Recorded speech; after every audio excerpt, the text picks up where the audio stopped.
ನಮಸ್ತೆ ಪ್ರಜಾಮಾರ್ಗ ನ್ಯೂಸ್ಗೆ ಸ್ವಾಗತ. ನಾನು ಪ್ರಕೃತಿ ಪ್ರಭಾಕರ್. ಬನ್ನಿ ಇವತ್ತಿನ ಟಾಪ್ ನ್ಯೂಸ್ ಏನಿದೆ ನೋಡೋಣ. ದೇಶದಲ್ಲಿ ಚುನಾವಣೆ ಘೋಷಣೆ ಆಗ್ತಿದ್ದಂತೆ ಅತಿಕ್ರಿಯಾಶೀಲವಾಗಿ ಇರುವ ಐಟಿ ಇಲಾಖೆ, ಟಿಎಂಸಿ, ಸಿಪಿಐ ಸೇರಿದಂತೆ ಬೇರೆ ವಿರೋಧ ಪಕ್ಷಗಳ ಮೇಲೆಯೂ ಕೂಡ ತೆರಿಗೆ ಭಯೋತ್ಪಾದನೆಯ ಅಸ್ತ್ರ ಪ್ರಯೋಗ ಮಾಡಿದೆ ಎಂದು ಸಿಎಂ ಸಿದ್ದರಾಮಯ್ಯ ಆರೋಪಿಸಿದ್ದಾರೆ. ಬೆಂಗಳೂರಿನಲ್ಲಿ ಮಾತನಾಡಿದ ಅವರು, ವಿರೋಧ ಪಕ್ಷಗಳ ಮೇಲೆ ಮುಗಿಬಿದ್ದಿರುವ ಐಟಿ ಇಲಾಖೆಯು ಬಿಜೆಪಿಯ ತೆರಿಗೆ ಉಲ್ಲಂಘನೆ ಬಗ್ಗೆ ಮಾತ್ರ ಕುರುಡಾಗಿದೆ. ಐಟಿ ಇಲಾಖೆಯ ಕಣ್ಣಿಗೆ ಬಟ್ಟೆ ಕಟ್ಟಿರುವವರು ಯಾರು ಎನ್ನುವುದನ್ನು ತಿಳಿಯದಷ್ಟು ದೇಶದ ಜನತೆ ದಡ್ಡರಲ್ಲ ಎಂದಿದ್ದಾರೆ. ಚುನಾವಣಾ ಕೆಲಸಕ್ಕಾಗಿ ರಾಜ್ಯ ಕಾಂಗ್ರೆಸ್ ಎಐಸಿಸಿಗೆ ಹಣ ಕಳುಹಿಸುತ್ತಿದ್ದಾರೆ ಎಂಬ ದೇವೇಗೌಡರ ಆರೋಪಕ್ಕೆ ಅವರು ಐಟಿ ಅಧಿಕಾರಿನ ಎಂದು ಡಿಕೆ ಶಿವಕುಮಾರ್ ಪ್ರಶ್ನಿಸುವ ಮೂಲಕ ತಿರುಗೇಟನ್ನ ನೀಡಿದ್ದಾರೆ. ಬೆಂಗಳೂರಿನಲ್ಲಿ ಮಾತನಾಡಿದ ಅವರು, ನಮ್ಮ ಪಕ್ಷಕ್ಕೆ ಐಟಿ ಇಲಾಖೆ 1823 ಕೋಟಿ ರೂಪಾಯಿಯನ್ನ ಕಟ್ಟಬೇಕೆಂದು ನೋಟಿಸ್ ಕೊಟ್ಟಿದೆ. ನಾವು ಎಐಸಿಸಿಗೆ ದುಡ್ಡು ಕಳುಹಿಸುವ ಅವಶ್ಯಕತೆ ಇಲ್ಲ ಎಂದು ಸ್ಪಷ್ಟಪಡಿಸಿದ್ದಾರೆ. ಕಾಂಗ್ರೆಸ್ ಪಕ್ಷವು ಹಣ ಬಲದಿಂದ ಗೆಲ್ಲಲು ಮುಂದಾಗಿದೆ. ಬೇರೆ ರಾಜ್ಯಗಳಿಗೂ ಕೂಡ ಅದು ಚುನಾವಣೆಗೆ ಹಣದ ನೆರವು ನೀಡುತ್ತಿದೆ ಎಂದು ಮಾಜಿ ಪ್ರಧಾನಿ ಎಚ್.ಡಿ. ದೇವೇಗೌಡ ಅವರು ಸಮನ್ವಯ ಸಭೆಯಲ್ಲಿ ಹೇಳಿಕೆಯನ್ನ ನೀಡಿದ್ದಾರೆ. ಎಲ್ಲವನ್ನ ಕೂಡ ನಾವು ಗಮನದಲ್ಲಿ ಇಟ್ಟುಕೊಳ್ಳಬೇಕು. ಭಿನ್ನಮತ ದೂರ ಮಾಡಲು ಯಾವುದೇ ನಾಯಕರ ಮನೆಗೆ ಹೋಗಲು ಸಿದ್ಧ. ಎರಡೂ ಪಕ್ಷದವರು ಜೊತೆಯಾಗಿ ಕೆಲಸವನ್ನ ಮಾಡಿದ್ರೆ ಎಲ್ಲಾ ಕ್ಷೇತ್ರಗಳಲ್ಲಿ ನಮಗೆ ಗೆಲುವು ಸಾಮರ್ಥ್ಯ ಇದೆ ಎಂದು ಮೋದಿಯವರು ತಮ್ಮ ನಡುವಿನ ಆತ್ಮೀಯ ಕ್ಷಣಗಳನ್ನು ನೆನಪಿಸಿಕೊಂಡರು.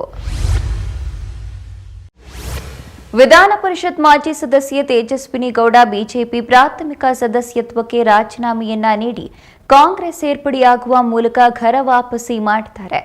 ಮಾಧ್ಯಮಗಳೊಂದಿಗೆ ಮಾತನಾಡಿದ ಅವರು, ಬಿಜೆಪಿಯಲ್ಲಿ ವ್ಯಭಿಚಾರಿಗಳು, ಭ್ರಷ್ಟಾಚಾರಿಗಳ ಪರವಾಗಿ ವಕ್ತಾರಿಕೆ ಮಾಡಿದ್ದೇನೆ ಎಂದು ವಾಗ್ದಾಳಿಯನ್ನ ನಡೆಸಿದರು. ಬಿಜೆಪಿ ಕೊಟ್ಟ ಕೆಲಸವನ್ನ ನಿಷ್ಠೆಯಿಂದ ಮಾಡಿದ್ದೇನೆ. ಬಿಜೆಪಿಗೆ ರಾಜಕೀಯ ಬರಗಾಲ ಇತ್ತು, ಆಗ ನಾನು ಬಿಜೆಪಿಯನ್ನ ಸೇರಿದ್ದೆ ಎಂದಿದ್ದಾರೆ. 1823 ಕೋಟಿ ತೆರಿಗೆ ಕಟ್ಟುವಂತೆ ಕಾಂಗ್ರೆಸ್ಗೆ ಐಟಿ ನೋಟಿಸ್ ವಿಚಾರ ಸಂಬಂಧ ಸಿಎಂ ಸಿದ್ದರಾಮಯ್ಯ ಮಾಧ್ಯಮ ಪ್ರಕಟಣೆಯನ್ನ ಹೊರಡಿಸಿದ್ದಾರೆ. ತೆರಿಗೆ ಭಯೋತ್ಪಾದನೆಯಿಂದ ಕಾಂಗ್ರೆಸ್ ಪಕ್ಷವನ್ನ ಮಣಿಸಬಹುದೆಂದು ಬಿಜೆಪಿಯವರು ತಿಳಿದುಕೊಂಡಿದ್ದಾರೆ.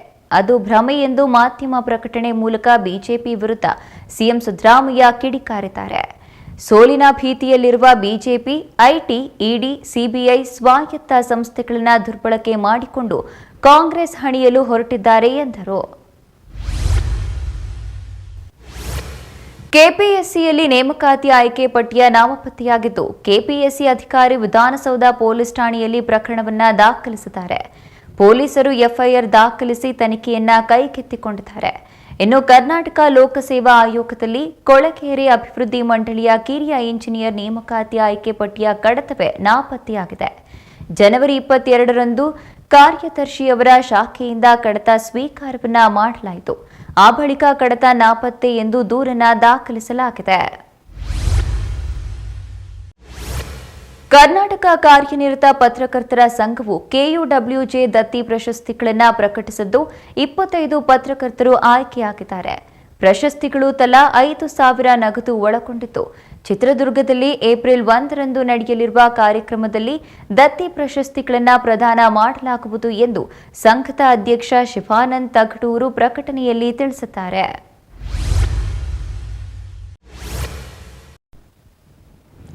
ಶಾಮನೂರು ಶಿವಶಂಕರಪ್ಪ, ಸುಪ್ರಿಯಾ ಶ್ರೀನಾಥಿ ಅವರ ಹೇಳಿಕೆಗಳು ಕಾಂಗ್ರೆಸ್ ಪಕ್ಷದ ಸ್ತ್ರೀ ವಿರೋಧಿ ಮನಸ್ಥಿತಿಯನ್ನ ಅಭಿವ್ಯಕ್ತಿಗೊಳಿಸುತ್ತದೆ ಎಂದು ಬಿಜೆಪಿ ರಾಜ್ಯ ಉಪಾಧ್ಯಕ್ಷೆ ಮಾಳವಿಕಾ ಅವಿನಾಶ್ ತಿಳಿಸಿದ್ದಾರೆ. ಶಾಮನೂರು ಶಿವಶಂಕರಪ್ಪ ಅವರು ಮಹಿಳೆಯರು ಮನೆಯಲ್ಲಿರಲು ಮಾತ್ರ ಲಾಯಕ್ಕು ಎಂಬ ರೀತಿಯಲ್ಲಿ ಮಾತನಾಡಿದ್ದಾರೆ. ಇದು ಅತ್ಯಂತ ವಿಷಾದನೀಯ ಎಂದು ತಿಳಿಸಿದರು.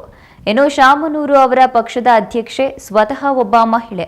ಹಿಂದೆ ಅವರ ಪಕ್ಷದ ಮಹಿಳೆ ಈ ರಾಷ್ಟ್ರದ ಪ್ರಧಾನಿಯಾಗಿದ್ರು ಎಂದಿದ್ದಾರೆ. ಕೋಲಾರ ಲೋಕಸಭಾ ಕ್ಷೇತ್ರದ ಅಭ್ಯರ್ಥಿ ಗೌತಮ್ ಅವರು ಮುಖ್ಯಮಂತ್ರಿ ಸಿದ್ದರಾಮಯ್ಯ ಅವರನ್ನ ಕಾವೇರಿ ನಿವಾಸದಲ್ಲಿ ಭೇಟಿಯಾಗಿ ಆಶೀರ್ವಾದವನ್ನ ಪಡೆದುಕೊಂಡಿದ್ದಾರೆ.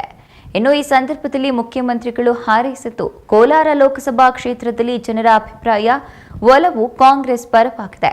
ಜನರ ನಡುವೆ ನಿಂತು ಕೆಲಸವನ್ನ ಮಾಡಿ ಎಂದು ಮುಖ್ಯಮಂತ್ರಿಗಳು ಸಲಹೆಯನ್ನ ನೀಡಿದ್ದು, ಕೋಲಾರ ಲೋಕಸಭಾ ಕ್ಷೇತ್ರದಲ್ಲಿ ಟಿಕೆಟ್ ಹಂಚಿಕೆ ಕಾಂಗ್ರೆಸ್ಗೆ ದೊಡ್ಡ ಕಗ್ಗಂಟಾಗಿತ್ತು. ಕೊನೆಗೂ ಕೂಡ ಟಿಕೆಟ್ ಹಂಚಿಕೆಯಾಗಿದೆ.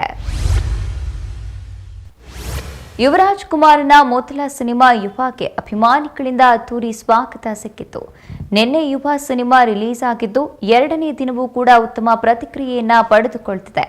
ಇನ್ನು ಅಭಿಮಾನಿಗಳ ನಿರೀಕ್ಷೆಗೆ ತಕ್ಕಂತೆ ಯುವರಾಜ್ ಕುಮಾರ್ ಮಾಸ್ ಹೀರೋ ಆಗಿ ಕಾಣಿಸಿಕೊಂಡಿದ್ದಾರೆ.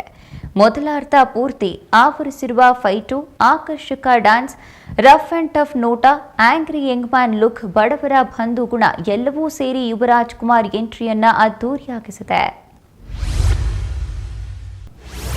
ಇದಿಷ್ಟು ಈ ದಿನದ ಟಾಪ್ ನ್ಯೂಸ್. ವಿನೂತನ ಸುದ್ದಿಗಾಗಿ ನೋಡ್ತಾ ಇರಿ ಪ್ರಜಾಮಾರ್ಗ ನ್ಯೂಸ್. ಇದು ಜನಸಾಮಾನ್ಯರ ಧ್ವನಿ.